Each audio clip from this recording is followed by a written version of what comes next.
এতিয়া যাক আমিতো বহুদিনৰ পৰা ইয়াতে আছোঁ আৰু আমাৰ এই খিলঞ্জীয়া একজনে মই আনিছে তেখেতসকলে মানে ফোন কৰি পেলাই মানে ধমকি দিছে আৰু তাৰ আগত কিন্তু তেখেতসকলে বহুত মই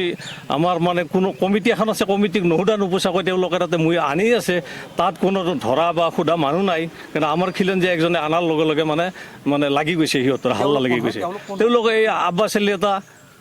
বিশেষকৈ তেওঁৰ নিৰ্দেশতে এইবিলাক হৈ থাকে কোনটো চহৰৰ কথা কৈছে আপুনি এইটো আমাৰ দকনীয়াৰ reserve grazing reserve Abbas Ali তাৰে মালিক নেকি এতিয়া তেওঁহে জানিব মালিক নে কি আমাৰ মতেতো নহয় গোপালকক ভাবুকি দিছে হয় কোনে দিছে এইটো আব্বাছক দিছে আব্বাছে কৈছে আমি ৰাইজ যাই আছোঁ তো যদি মই নাই এনেকৈ মিয়া বুলি মিয়াইতো আব্বাছ মিয়াই ভাবুকি দিছে মিয়াই ভাবুকি দিছে ইমান দাম হৈছে ইমান হৈছে আৰু ভাবুকি দিছে আমাৰ কাবুল কলিতাৰ মোবাইলটোত কাবুল কলিতা আছে ইয়াতে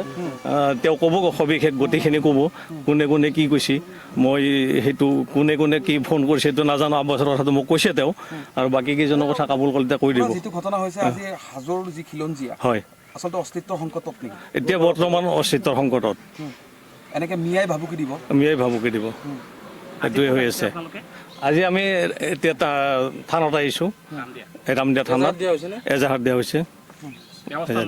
ব্যৱস্থা বৰ্তমান হোৱা নাই এতিয়া আমি বিচাৰিছোঁ আমাৰ খিলঞ্জীয়াৰ আমি অস্তিত্বৰ হকে আমি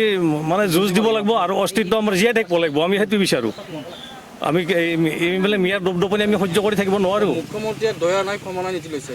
মুখ্যমন্ত্ৰীয়ে সদায় কৈ আছে এইটো কথা সদায় কৈ আছে তেখেতে কিন্তু তেখেতে কৈ থাকিলেও কি আমাৰ মানে হয়তো আমাৰ যিখিনি মানে ধৰক অফিচাৰ ৰেংকৰ মানুহ আছে তেওঁলোকো হয়তো অলপ আওকাণ দি আছে যাৰ ফলত মানে দপদপনিটো বাঢ়ি গৈ আছে আব্বাছ আলী পেছাত কি কৰে পেছাত তেখেতে মানে মাষ্টৰ চাকৰি কৰা বুলি কৈছোঁ এতিয়া চৰকাৰী এনে না কিবা মানে বেলেগে হৈ আছে না কিবা চাৰ্জত কৰি আছে সেইটো নাজানো বৰ্তমান মাষ্টৰ বুলি জানো